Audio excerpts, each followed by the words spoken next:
Shalimar Jewelry Dasra Diwali Dhamaka offer. Flat 6% VA on gold jewelry. Offers only in Kakinada, Rajahmundry, Eluru.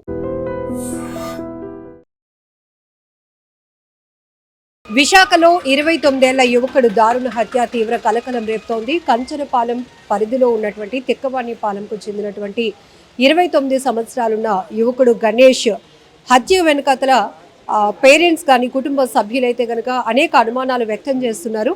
ఎందుకు అర్ధాంతరంగా అతన్ని అంత దారుణంగా చంపాల్సినటువంటి అవసరం ఎవరికి ఉంది అనే అనేక అంశాలపైన పోలీసుల దర్యాప్తు అయితే వేగవంతంగా కొనసాగుతోంది. ప్రస్తుతం అయితే మార్చురీ దగ్గరున్న మనం పేరెంట్స్ కుటుంబ సభ్యులంతా కూడా ఇక్కడ ఉన్నారు. అసలు ఏం జరిగిందో అడిగి తెలుసుకుందాం. నమస్తే అండి, మీ పేరండి? నా పేరు అప్పారావు అండి. మీరు గణేష్కి ఏమవుతారు? ఫాదర్ అండి. ఏమైంది సార్, అసలు ఏం జరిగింది? నిన్న మధ్యాహ్నం ఆటోకి వెళ్తానని వెళ్ళాడండి. తర్వాత నైట్ 12:47 ఫోన్ వచ్చిందండి. అప్పటి వరకు రాలేదు. నైట్ మధ్యాహ్నం వెళ్ళిన మనిషి ఇంకా రాలేదని అలాగే నేను ఎదురు చూస్తున్నాను. అంతకి రాడని అలా చూస్తాను. 12:47 ఒక వ్యక్తి ఫోన్ చేశాడండి. ఆయన పేరు కోటేశ్వరరావు. మీ అబ్బాయి ఇక్కడ పడిపోయి ఉన్నాడు, అర్జెంటుగా రండి అని అన్నాడు.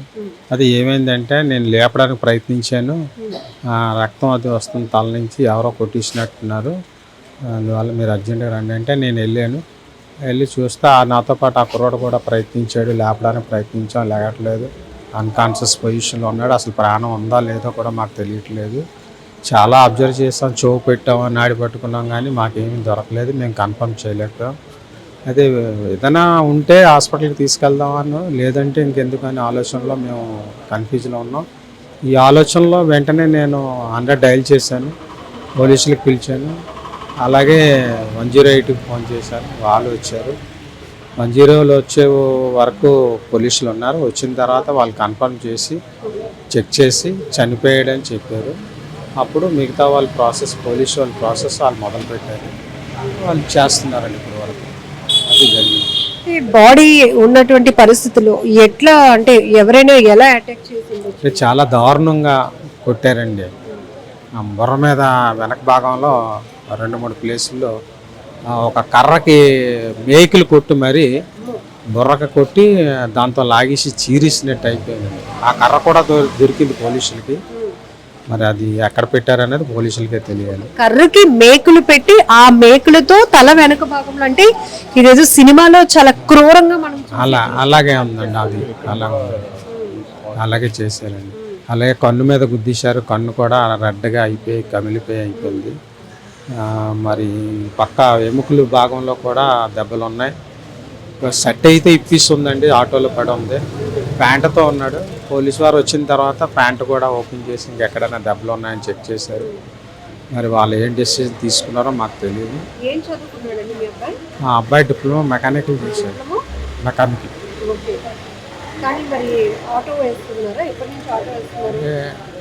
Just relax. డ్రైవింగ్ ఫీల్డ్ ఇష్టం అని అంటాడండి. అందువల్ల ఆటో కొనుక్కుంటానని పేచి పెట్టాడు.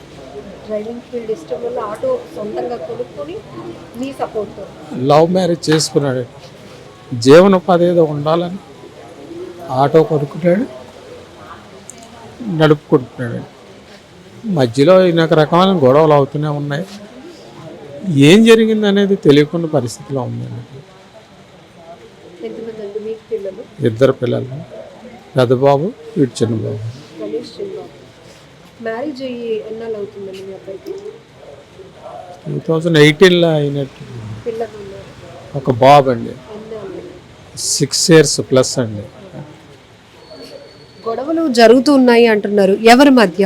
అంటే ఎందుకు అసలు ఇంత దారుణంగా చంపాల్సినటువంటి అవసరం? అది అంటే అంత దారుణంగా చంపవలసినంత కారణం అయితే మాకు కూడా ఏమీ కనబట్టలేదండి.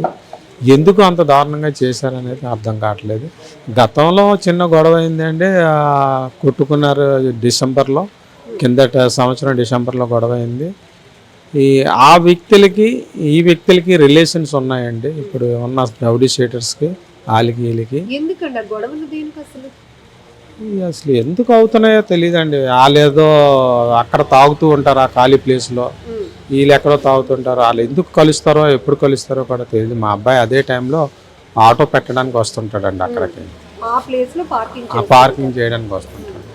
ఇప్పుడు మొదట నిన్న రాత్రి మీకు ఒక ఫోన్ కాల్ వచ్చిందన్నారు, కోటేశ్వరం అనే వ్యక్తి.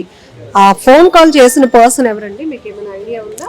మా ఇంటి ఎదురు ఇల్లేనండి. గతంలో అతనితోనే గొడవ అయిందండి. అతను వాళ్ళ తమ్ముడు ఇంకొక వ్యక్తి శ్యామ్ అనే వ్యక్తి, ఈ ముగ్గురు మీద మనం కేసు పెట్టి కూడా ఉన్నామండి. ఆ కేసు నడుస్తుంది ప్రజెంట్, ఇంకా కోర్టుకి వెళ్ళలేదు. వాళ్ళు నిన్నగా ఒక 10 రోజుల క్రితం నాకు ఫోన్ చేశారండి స్టేషన్ నుంచి. మీరు పలానా రోజు కేసు పెట్టారు కదా, అది దెబ్బలు తగిలాయి కదా, మీ అబ్బాయి కన్ను డ్యామేజ్ అయింది, అది దేంతో కుట్టారో మీరు ఏమైనా చెప్పగలరా అని అన్నారు. అది మాకు ఐడియా లేదండి. మేము ఊహించుకున్నది ఏంటంటే వాళ్ళ చేతులకు కడాలు అవి ఉన్నాయండి, ఎనప కడాలు, అవి తీసి గుద్దీసి ఉంటారని మేము అనుకుంటున్నాం అండి అని చెప్పాము. ఇప్పుడు నిన్న ఈ వ్యక్తి కోటేశ్వరం అన్న వ్యక్తి ఫోను మీ అబ్బాయి ఫోన్ నుంచి చేశాడా, అతని ఫోన్ నెంబర్? అతని ఫోన్ నుంచే చేశాడండి, మా అబ్బాయి ఫోన్ నుంచి కాదు, అతని ఫోన్ నుంచే చేశాడు. అతను మేము చూడగానే సిచ్యువేషన్ అయితే అతను హెల్ప్ చేసినట్టే కనబడుతుంది. గతంలో గొడవ ఆడినా సరే మాకైతే చూడడానికి హెల్ప్ చేసినట్టే ఉన్నాడు ఆ కుర్రాడు. మరి ఏదో క్రెడ్జ్ పెట్టుకొని ఏదో చేశారులే అనే ఆలోచన అయితే మాకు అనిపించలేదు. మీకు ఎలాంటి అనుమానాలు ఉన్నాయి? ఏ రకమైనటువంటి కేసు పోలీసులు ఫైల్ చేశారు? అంటే ఎందుకు జరిగింది, ఎలా జరిగింది అనేది పట్టుకోవాల్సిన బాధ్యత వాళ్ళదండి. ఇది విశాఖపట్నంలో ఇది ఒకటే కాదు, చాలా జరుగుతున్నాయి. ఇలాంటి అరాచకాలు జరగకుండా సరైన కఠిన శిక్ష ఇలాంటి రౌడీ షీటర్లు అందరికీ వేసి శిక్షించి మాకు సరైన న్యాయం చేపెడతారని కోరుకుంటున్నాను. ఒక తండ్రిగా చెప్పండి, కొడుకుని డిప్లొమా వరకు చదివించారు, ప్రేమ పెళ్లి చేసుకున్నాడు, వాళ్ళకి ఒక బాబు, లైఫ్ సెటిల్ అవ్వడానికి తనకి ఇష్టమైన డ్రైవింగ్ ఫీల్డ్ కోసం ఆటో కూడా కొనుక్కుని జీవితాన్ని అలా లైఫ్ ను కంటిన్యూ చేస్తున్నాడు, కొనసాగిస్తున్నాడు అన్న తరుణంలో అత్యంత దారుణంగా ఇప్పటికి ఎవరో తెలియలేనటువంటి గుర్తు తెలియని వ్యక్తుల చేతిలో అంత దారుణంగా హత్యకు గురవటం అంటే ఎలాంటి న్యాయం? గుర్తు తెలియని వ్యక్తులని అయితే లేదండి, చూచాయిగా ఇప్పుడు ఎవరైతే అరెస్ట్ అయ్యారో వాళ్ళ మీదే మాకు అనుమానం. నలుగురిని తీసుకున్నారండి. వాళ్ళ మదరే వచ్చి చెప్పిందండి మాకు. రాజు అనే కుర్రాడు తాలూకా మదరే మేము 9-10 గంటల టైంలో మీ అబ్బాయి కొట్టాడని తెలిస్తే నేను వచ్చి అడిగాను. మీ అబ్బాయి నన్ను కూడా తిట్టాడు, అప్పుడు మా అబ్బాయిని లాక్కొని వెళ్ళిపోయాను నేను అని చెప్పడం జరిగింది. అంటే గొడవకి కారణం ఆవిడ చెప్పింది గొడవ అవుతుంది అని. ఇప్పుడు ఈ రౌడీ షీటర్ తరుణ్ అనేవాడు వాళ్ళకి పిన్ను కూడుకు అనమాట, ఈ రాజు అన్నాడు. మరి వాళ్ళకి ఫోన్లు చేసుకొని మధ్యలో ఈ అశోక్ అనే కుర్రాడు, ఇంకెవరో ఉన్నారండి, 4 పేర్లు నాకు అంత ఐడియా లేదు, 4 ఉన్నారు. 4 కూడా దీనికి పాల్పడి ఉన్నారని మా అనుమానం. వాళ్ళ వయసు ఎంత ఉంటుందండి ఈ 4? రాజు, తరుణు. ఈ తరుణు 29-30 సంవత్సరాలు ఉంటాయండి. మా అబ్బాయి సేమ్ వయసు అండి, ఇద్దరు ఒకే ఏజ్లో ఉంటారు. ఈ అశోక్ అనే కుర్రాడు ఒక 5 years చిన్నోడు ఉంటాడు వాళ్ళకంటే. ఈ రాజు కూడా ఒక 4 years ఎంతో చిన్న ఉంటాడండి. మొత్తానికి 25 నుంచి 30 ఏళ్ల వయసు వాళ్ళు ఈ హత్యకి కారకులైనటువంటి. అవును, అంతేనండి. చెప్పండి మీరు ఏదో. వాళ్ళ మీద రౌడీ షీటర్స్ కూడా ఉందండి. వాళ్ళు పాత కక్షలతో చేసినట్టు మాకు ఆ డౌట్ క్లియర్గా మాకు అనిపిస్తుందండి. అది మరి ఎలా జరిగిందనేది మాకు తెలియదు. ఏం చెప్తాం, మా పాప చిన్న వయసు, చిన్న మనస్పర్ధల వల్ల మా ఇంట్లో ఉంటుంది. బాబు 6వ సంవత్సరం బాబు మనవడు ఉన్నాడు నాకు. తల్లి పిల్లలకి నేను మరి న్యాయం చెయ్యండి. అది అంటే ఇంత ఇదిగా ఇంత దారుణంగా చంపుతారు అనేసి చిన్నవి వస్తాయి గొడవలు, ఏదో డ్రింక్ చేసిందారు అలా ఇది ఇంత మనిషి పోయేటట్టు హత్య చేయడం అనేది అది కరెక్ట్ కాదు. నా కూతురు జీవితం పోయింది ఈరోజు. వాళ్ళు ఇంతకుముందు కూడా గొడవలు పడ్డారనేసి విన్నాను, కానీ అది మరి వాళ్ళు మాత్రం వదలొద్దండి. అసలు వదిలితే మేము ఒప్పుకునేదే లేదు. ఈరోజు ఆ పిల్లడి జీవితం పోయింది. ఒక పిల్లడు తండ్రి లేని పిల్లడు అయిపోయాడు, భర్త లేని భార్య అయిపోయింది. నా కూతురు అన్యాయం అయిపోయింది. కొంచెం ఏ విధంగా న్యాయం చేస్తారో కొంచెం చెయ్యండి. మరి అది తను చిన్న వయసు, ఇంకా సరిగ్గా తెలియని వయసు. ఇష్టపడి పెళ్లి చేసుకోవడం వల్ల ఆ లైఫ్ని అలా నీడ్ చేస్తుంది, కానీ ఇంకేం తెలియదు. పాపకి ఏం తెలుస్తుంది, ఏం మాట్లాడడానికి కూడా అవకాశం పాపకి లేదు. ఓదార్చే ఓపిక కూడా మాకు ఇప్పుడు లేకపోయింది. ఏదో అలవాట్లో ఇదివైన వేరు, చంపేయడం అనేది అది ఎంతవరకు కరెక్ట్ అనేది మాకు అసలు మేము జీర్ణించుకోలేకపోతున్నాం ఈ వార్తనే. తెల్లవారు లేచేటప్పటికే మాకు ఫోన్ వస్తేనే లేచాం. మాకు అంతవరకు మాకు తెలియదు. ఫోన్ వస్తే వెంటనే ఎవడెవడికి వచ్చేటప్పటికి ఆటోలోనే ఇక్కడికి పోస్ట్ మార్టంకి తీసుకొస్తున్నారు. ఇంకా మేము సరిగ్గా కూడా కళ్ళతో కూడా చూడలేని పరిస్థితి అయిపోయింది. మాకు ఎంత గొడవలు ఏం జరుగుతున్నట్టు మాకేం తెలియదు. మరి చిన్నవి మగపిల్లలు ఇప్పుడు ఎలా ఉన్నారు, డ్రింక్స్ చేసుకున్నారు అంటే చిన్నవి డిస్కషన్లు వస్తాయనేసి వింటున్నాం కూడా. అది అంతవరకు అది ప్రతి చోట ఇప్పుడు కామన్ అయిపోయింది. అందుకని మరీ ప్రాణం తీసే అంత ఇదిగా జరుగుతుంది అనేసి అనుకోలేదు. అది ఇంతకుముందు కూడా ఏదో చిన్న వాళ్ళ వల్లే జరిగిందని నేను అనుకుంటున్నాను. ఇంత ఈజీగా ఒక మనుషుల ప్రాణాలు తీసి కుటుంబాలు, వాళ్ళ పిల్లలు, భార్య ఏమవుతారు అని కనీసం అదే ఆలోచన. మరి ఇప్పుడు అదే ఇంట్లో వాళ్ళకి ఎవరైనా జరిపితే అది వయసే 30 కూడా దాటలేదు.